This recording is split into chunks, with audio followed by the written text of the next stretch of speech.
Hello, my name is Stephen Watson, and today I'm going to be talking to you about Humanity Through the Lens, which is a project that many students at Gunn are involved in. The basis for this project is that all humans share the same emotions. We all have dreams and fears, and that this connects us. And this connection forms our humanity. Now, we ask students around the globe to photograph things that they are emotionally attached to. Yet the way we decided to present this information was in the form of a lenticular. Now, you may have seen some outside as you entered. A lenticular is a way of combining two photographs to show a dichotomy. This would be something like dark and light, good and evil, happiness and sadness.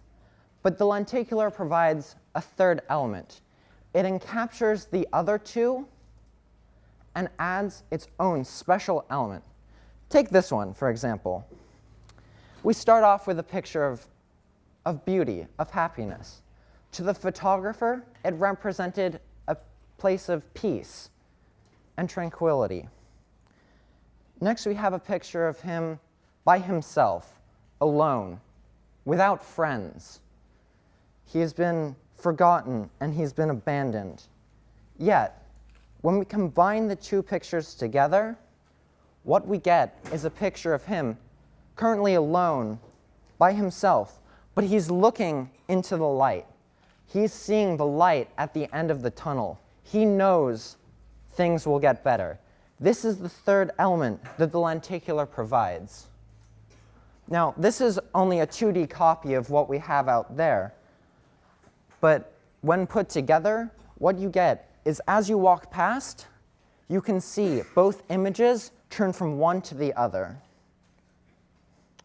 Now, we started off with talking with fourth graders, asking them to photograph their dream and fear and their smile and tear, as in their happiness and sadness. Now, we first went over to Juana Briones, and what the kids did was, their work was pretty basic. They obviously had no idea what they wanted to do in 20 years, which is understandable. I mean, they're fourth graders.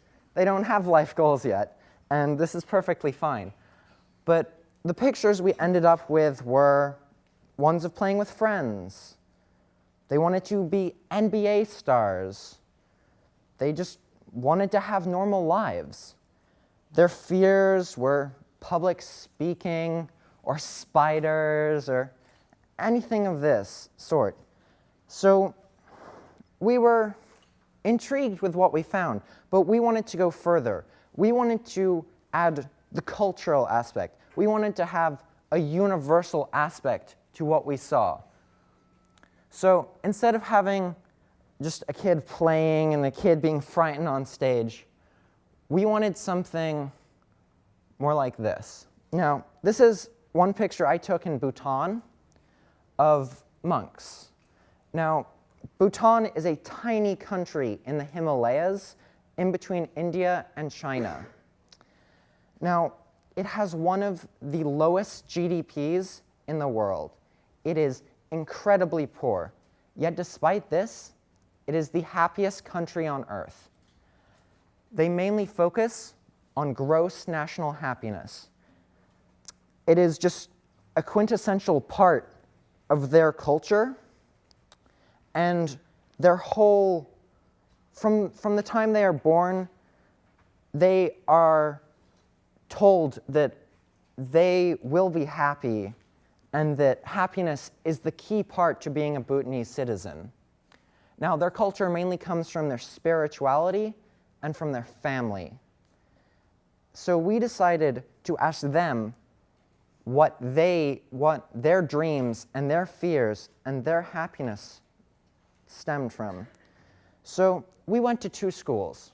The first school was a middle school, 6th, 7th, 8th graders. And what we found was fairly similar to what we had seen at Juana Briones. They were all very happy, They all wanted to just play with their friends. But there was always a family element to them. One girl's dream was to rush home and show her parents the A she got on her report card. But there was another thing I found, another thing that was their key to their happiness. And it mainly came from one girl. I mainly learned it from this one girl, Kinga. This is part of her lenticular that she made. This is just her gardening. And she said what made her happy was simply gardening, but also protecting the earth, planting trees to fight CO2 emissions, saving the world a little bit at a time. Now, this is very understandable. We come from a society that is dedicated to the future, from saving it from global warming. But what was really shocking was her fear.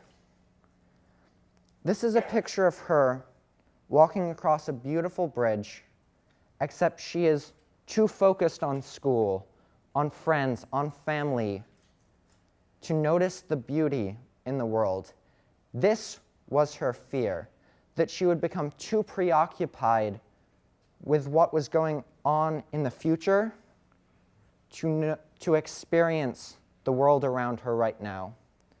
So when we put it into a lenticular, what we get is a startling image of protecting the world for the future, saving it for the future, but not admiring what it is now, not reveling in the beauty that we have around us. And I think this is so key for us, because we are dedicated for the future. As high school students, all we think about is college and what we're going to do in the next 4 years to get into college. But we don't take time to stop and just look around and admire the beauty around us. Now, I feel so privileged to have got time to learn from these Bhutanese children what it meant to them to be happy. And I think it is a lesson that we all need to learn. And it was only reinforced by what the kids at the second school said. Now, these were high schoolers, just like you and I. And these kids had the same view as the first school. They wanted to recognize and marvel in the beauty that we had around us, in the giant sprawling mountains. Except these kids took a very definite, realistic approach to it.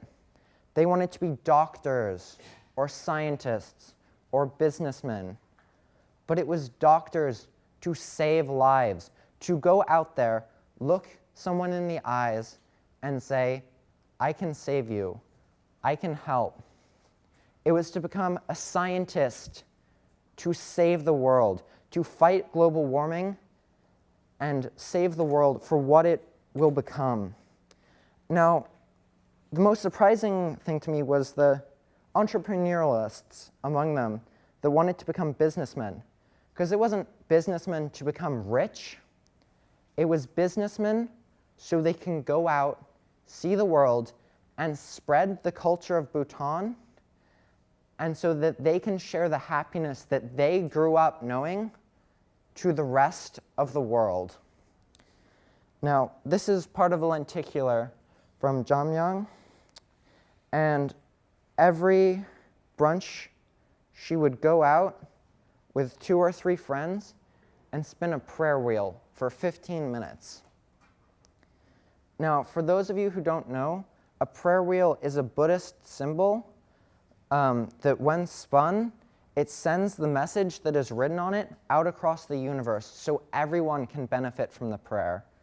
And she said she loved doing this, and this was what made her happy, just talking with her friends, admiring the mountains, and helping the world. Her fear, on the other hand, it's kind of hard to see, but this is an enclosed, dark room.